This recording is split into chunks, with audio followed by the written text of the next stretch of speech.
La chirurgie du canal carpien nécessite la section du ligament antérieur du carpe pour libérer le nerf médian. Cette chirurgie est conventionnellement réalisée à ciel ouvert en sectionnant le ligament dans la paume de la main, mais elle peut être faite aussi par une petite incision proximale qui permet de couper en proximo-distal ce ligament.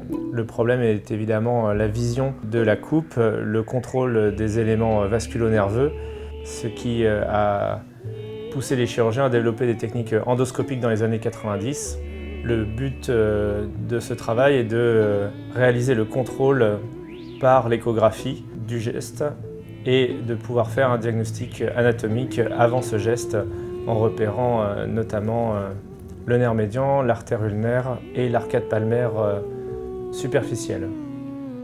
Pour cette procédure, nous avons besoin d'un ancillaire classique de chirurgie de la main avec des petits fards à bœuf étroits et longs, un couteau ACK pour la section du ligament, du gel stérile avec une housse stérile et d'un appareil échographe Edge.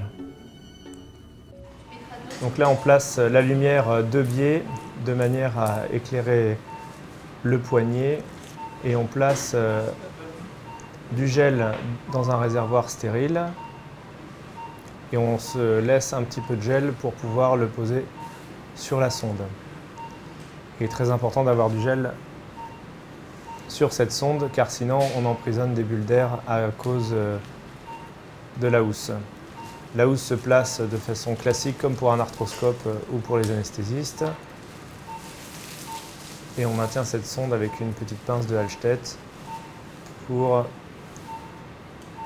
ne pas qu'elle tombe. Il est très important de vider l'air et de placer un élastique qui serre très très fort le gel autour de la housse. On utilise donc le gel qu'on a gardé pour faire notre repérage échographique des différents éléments.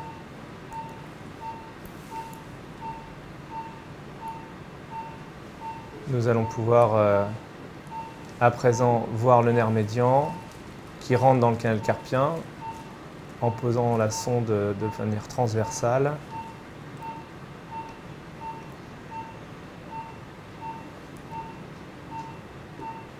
À l'aide du manchon du couteau, on repère facilement le trajet de ces deux structures et on trace au crayon dermographique leur trajet sur la peau du malade. Puis, en mode Doppler couleur, on repère l'artère ulnaire dans le canal de Guyon.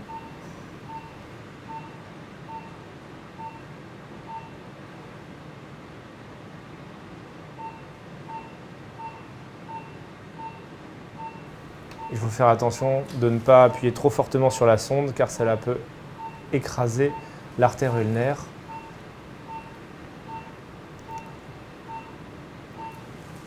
On trace l'artère ulnaire aussi au crayon dermographique et on place la sonde dans la paume de la main de manière longitudinale pour couper perpendiculairement l'arcade palmaire superficielle. On trace cette arcade qui va être la limite de la coupe avec notre couteau. On essuie le gel stérile et on comprime l'avant-bras de manière à chasser le sang et gonfler le garrot pneumatique. Il est important de mettre le poignet en extension de manière à bien dégager la peau palmaire du poignet. On incise au niveau du pli palmaire proximal du poignet. Les limites médiales et latérales sont les deux traits réalisés au crayon dermographique, c'est-à-dire le nerf médian et l'artère ulnaire.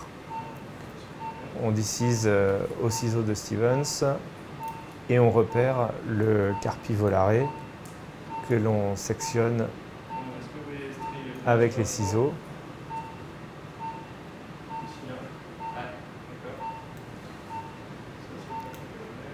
il y a en général une petite veine palmaire qui n'est pas nécessaire de coaguler. Là, on sectionne le carpi volare en proximal et on dégage l'entrée du canal Guyon avec les ciseaux. Avec le manchon du couteau, on rentre très facilement dans le canal de Guyon.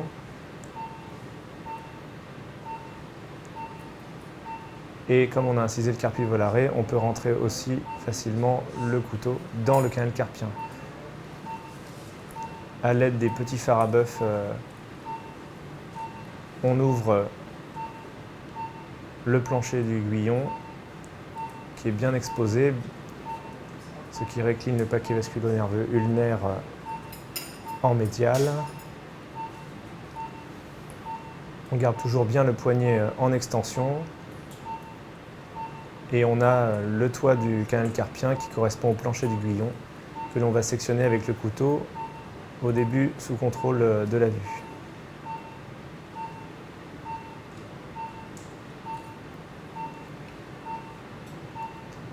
Donc voici la section qui se fait progressivement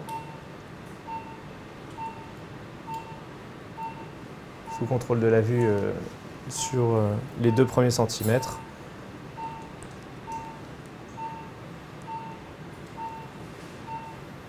On retourne le couteau et avec le manche, ça permet d'avoir une bonne impression d'avoir coupé tout le ligament annulaire.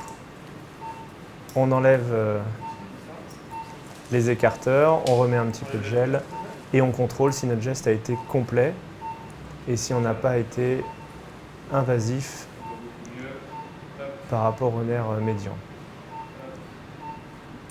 Donc premier repérage en distal et on bouge le couteau et on se décale tous les 5 mm pour bien vérifier que le couteau passe bien du canal carpien à la peau sans marche d'escalier entre guillemets.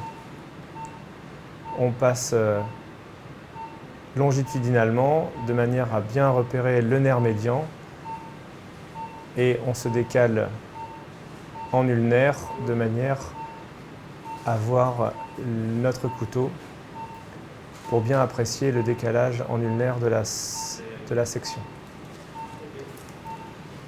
Ce repérage permet de bien vérifier l'intégrité de l'épinèvre pour vérifier qu'on n'a pas blessé le nerf médian.